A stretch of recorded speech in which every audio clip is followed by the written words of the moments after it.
Olá, sejam muito bem-vindos a mais um episódio dessa série inspirada nesse livro aqui, que se chama Tem uma Quina no Meu Dedinho.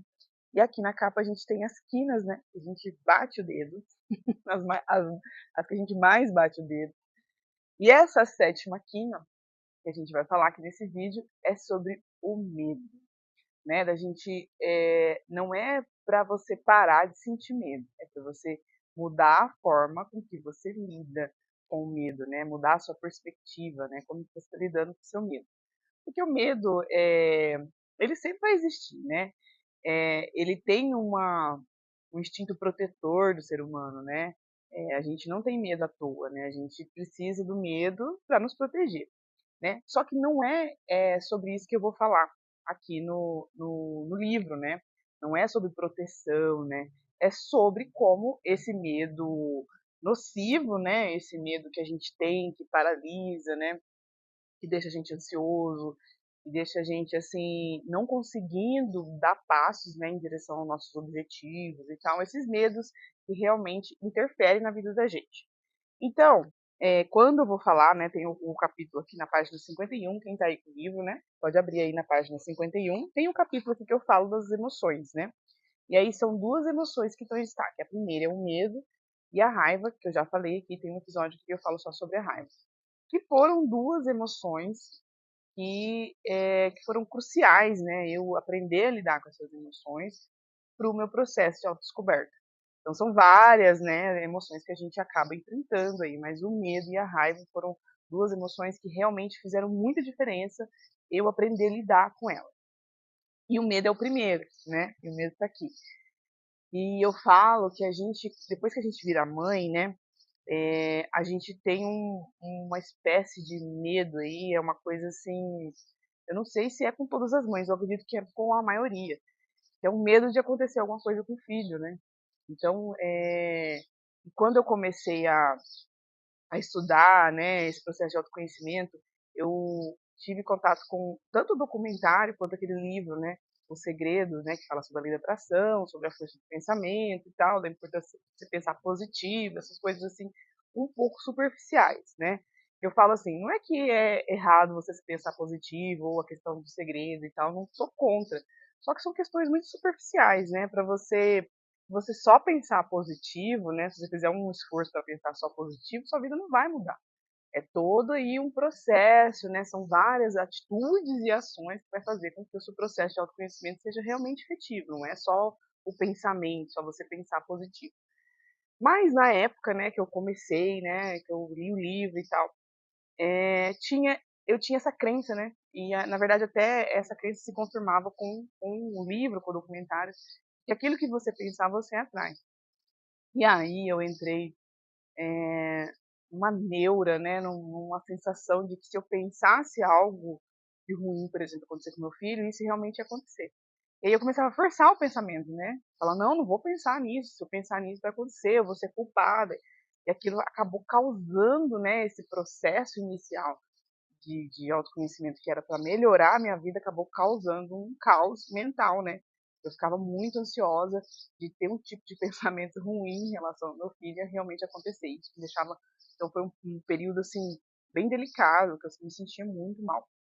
E aí, até nessa parte que eu explico, né? Eu falo que eu encontrei, né? Num dia que eu estava muito nervosa, muito ansiosa, e aí eu vinha esses pensamentos involuntários, né? Não é involuntário, né? Mas ele vinha aquelas imagens, né, de acontecendo alguma coisa com ele. Eu estava pesquisando no Google e acabei entrando num site, né, de uma revista científica, um artigo, né, de uma revista científica, que propõe, né, que fazia uma proposta de você entrevistar o mundo, né. E aí eu uso até as perguntas que eu encontrei naquela pesquisa para te orientar aqui no livro. Eu uso essas perguntas, né? Porque assim, assim como a raiva e a maioria das emoções, né, que a gente não tem como eliminar a vida, né? Eu falo assim, que a pessoa que fala, eu não sinto raiva, eu não sinto medo, né? Eu sou uma pessoa extremamente corajosa, eu sou e tal. É uma pessoa assim que a gente deve alertar, né? Se alguém chega para você e fala, não sinto medo de nada, eu não sinto raiva, pode ser uma pessoa que está em processo de negação até, né? Porque, assim, é muito válido você encontrar alguém que reconheça que sinta medo, mas que tem coragem de lidar com esse medo, né? Eu sou uma pessoa, eu tenho medo disso, tenho medo daquilo, eu tenho consciência que eu tenho medo disso. Eu valorizo muito mais uma pessoa que tem esse discurso, né? Uma pessoa para a gente conviver, do que a pessoa que fala que não tem medo de nada. Porque provavelmente essa pessoa que fala que não tem medo de nada ou que ela não sente raiva, ela está num processo de negação. E aí, quanto mais você nega as suas emoções, mais elas têm uma tendência a te dominar e te sabotar, né? Anota isso aí, gente, é muito importante. Quanto mais você nega, quanto mais você põe para debaixo do tapete aquilo que realmente existe, maior são as chances daquilo te sabotar, né? E daí é que a gente conhece, né, que é a autossabotagem, que é uma coisa muito comum aí, né? Que é aquela coisa de você quer fazer alguma coisa e você não consegue, porque você mesmo se sabota, né? Então a proposta, né, nesse capítulo, é o capítulo 4, né? Eu falo dessas duas emoções, né? É exatamente essa. E do medo, eu falo aqui, né? Falo dessa história que eu falei para vocês, né? Que eu tinha muito medo, né, de acontecer alguma coisa com meu filho, eu tinha medo de que o pensamento, né, atraísse isso, né? E aí eu consegui, né, mudar essa perspectiva. Eu falo assim da gente usar a imaginação ao nosso favor. Eu cheguei e criei o medo. Como que é esse medo, né? Vamos dar uma imagem para ele, vamos dar uma forma, né?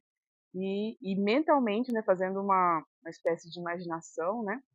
Você começar a perguntar, né? E ouvir as respostas. Né, começa a perguntar: "Oi, medo, tudo bem com o senhor?", né.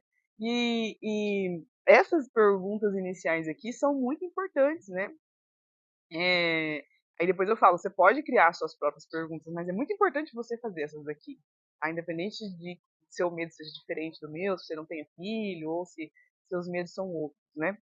Mas eu vou até ler aqui para você que está assistindo esse vídeo, para você se fazer essas perguntas quando você se vir numa situação que o medo está te paralisando, te dominando. E agora a gente está nessa fase de começo de ano, né?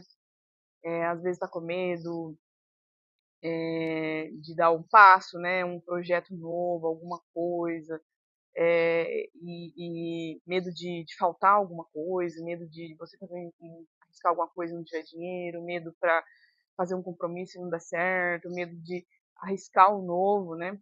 Então a gente está numa fase assim de que a gente está se propondo a fazer coisas novas, né?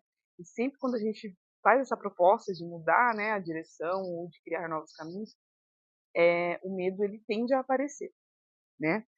Então as perguntas, né, a princípio que eu sugiro aqui para que você faça, eu vou ler aqui na página 53, para quem está com o livro aí, quiser grifar, né? Medo, né? Falar assim, oi, medo. Quando você apareceu com mais força, de você fazer essa análise, né? Quando foi que esse medo apareceu com mais força? Quando você fazer essa pergunta, você vai estar investigando quais os motivos, porque às vezes a gente não tem noção, às vezes a gente sente medo de alguma coisa, aí eu tô ansiosa, eu tô com uma sensação ruim, eu tô com uma sensação de aperto, né, e tal, e às vezes a gente nem sabe o que é. Então, às vezes, quando a gente para e faz essa pergunta, a gente começa a identificar da onde tem o medo. Às vezes não é tão óbvio, tá? Às vezes você pensa que é de alguma coisa, e quando você se faz essa pergunta, aí você vê, né, sempre aquela frase que eu uso, acho que vem em todos os vídeos. Como sempre, o buraco às vezes é mais embaixo, né? Às vezes você tá achando que tá com medo de uma coisa, mas é um medo mais enraizado, é uma coisa, uma crença mais complexa aí dentro de você. Desde qual dia começou a me incomodar? Aconteceu algo durante esse período? De você fazer essa retrospectiva, né? Desde que dia que eu tô me sentindo assim? O que aconteceu, né? No ambiente, teve algum fato? Alguém me falou alguma coisa? Aconteceu alguma coisa? Eu comecei a conviver com tal pessoa? Então, assim, comece a investigar o porquê que esse medo está aparecendo. Como eu estava me sentindo quando você se tornou mais presente, né? É aquela coisa que eu falo, né? Da da importância da gente se perguntar como a gente está se sentindo. Isso aí, gente, é uma das grandes transformações da vida da gente. Eu me faço essa pergunta todos os dias. E eu não só me faço essa pergunta, quanto eu escrevo, né? Eu escrevo como eu estou me sentindo. Então é uma prática constante na minha vida. Porque às vezes quando você se pergunta e você só em pensamento você elabora uma resposta, você pode criar outras coisas, entendeu? A nossa mente quando está pensando, a gente pode ter interferência. Quando você se escreve, você se concentra ali. Então, muito provavelmente você vai conseguir manter ali esse diálogo de saber como você está sentindo por mais tempo do que se você manter só no pensamento. Então, essa pergunta é para você saber como você estava se sentindo, como esse medo apareceu. E a última é qual a mensagem que você quer me passar. Você pergunta por medo. E aí, medo?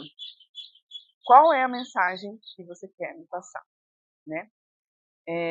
Pode ser que você demore para ter as respostas, pode ser que você tenha as respostas rápido, né? Você esteja aí conectado realmente com as suas emoções, mas pode ser que não, gente. Pode ser que você tenha que fazer essa entrevista várias vezes até que você consiga uma resposta. Eu falo assim que às vezes a gente não está acostumada a olhar as nossas emoções com essa perspectiva, né? Então, quando a gente olha para ela fala, opa, alguém olhou para mim, né? Nunca olhou, a pessoa tem lá 30, 40 anos, 50 anos, nunca olhou a emoção, ela não está acostumada. Então a gente tem que ir lá acostumar, treinar ela para que ela consiga desabafar com a gente, né? A gente ter esse trato, né? Como se fosse um ser ali, né? De você aprender a lidar com aquilo, né? E aí, não é que você vai parar de sentir medo, você vai parar de ser refém do seu medo. Então, quando ele aparecer, porque ele vai aparecer hoje, assim, na minha vida, às vezes eu vou tomar uma atitude, ou às vezes acontece algumas coisas na minha vida que eu sinto medo. Só que eu consegui me distanciar dele e fazer essa entrevista, né? Essa entrevista e de ver o que está acontecendo, de questionar o que ele está aparecendo, qual é a mensagem, né? De ter essa perspectiva, não só o medo, né? A maioria das emoções. E isso, né, começa, né, eu sempre falo, com a prática meditativa, né? O que que é a meditação, né? Eu medito todos os dias, 2 vezes por dia, né? O ideal. Mas eu tenho essa prática de observar os pensamentos e aí ela vai se estendendo até a observação das emoções. E isso é prática. E isso, gente, é como escovar os dentes. Não é que, eu vou chegar num ponto. Não, assim, você vai ter que fazer o resto da sua vida. Escovar dente, a gente não escova dente para sempre, né? E é uma prática que a gente vai fazer até o fim da nossa vida. Então, meditação, observar as emoções, trabalhar com elas, evoluir nas emoções, também é uma prática. Você não precisa ter pressa para chegar a algum lugar. Os resultados vão vir, né? Eles são sutis e eles vão aumentando no decorrer da sua evolução, né, no decorrer dos dias, no decorrer das semanas, no decorrer dos anos. Eu tenho essa prática aí desde 2021, né, de olhar para as minhas emoções com outra perspectiva. A gente está aí em 2025. Então tem coisas que eu estou colhendo frutos, realmente assim, frutos maduros, né, hoje, de ter mais paciência, de aprender a conviver melhor com as minhas emoções, conviver melhor com as outras pessoas. E assim, é um processo de construção mesmo, e é realmente um processo. E é um processo que não tem fim. Se a gente ficar naquela expectativa de querer um resultado, pode acabar atrapalhando o processo. A gente tem pressa. E isso está muito bem esclarecido nesse capítulo aqui, que tem essas perguntas, que tem as minhas experiências, que fala das emoções, né? Então, tudo muito explicadinho, dando exemplos, né, de situações que pode causar para você tanto raiva quanto medo, né? Esse capítulo é bem, bem bacana. E está disponível aí.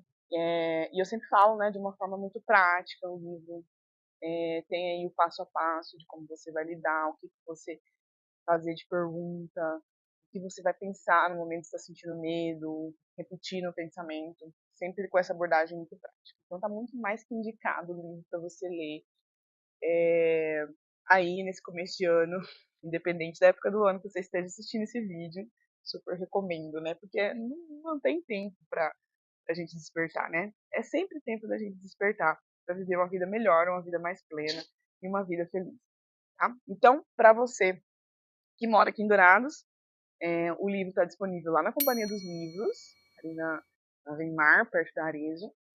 E para você que não mora aqui em Dourados, eu vou deixar aqui o link para você adquirir o livro, tanto digital quanto físico, né? Eu gosto, sempre falo que eu gosto do livro físico, de pegar, grifar, pegar lá e ser aconselhado. Vamos ver o que a Rode está me aconselhando hoje. Abre o livro. Com certeza eu vou ter um ótimo conselho para você, porque eu faço isso e sempre sou muito bem aconselhada. É isso, gente, que eu queria passar para vocês, né? Essa mensagem.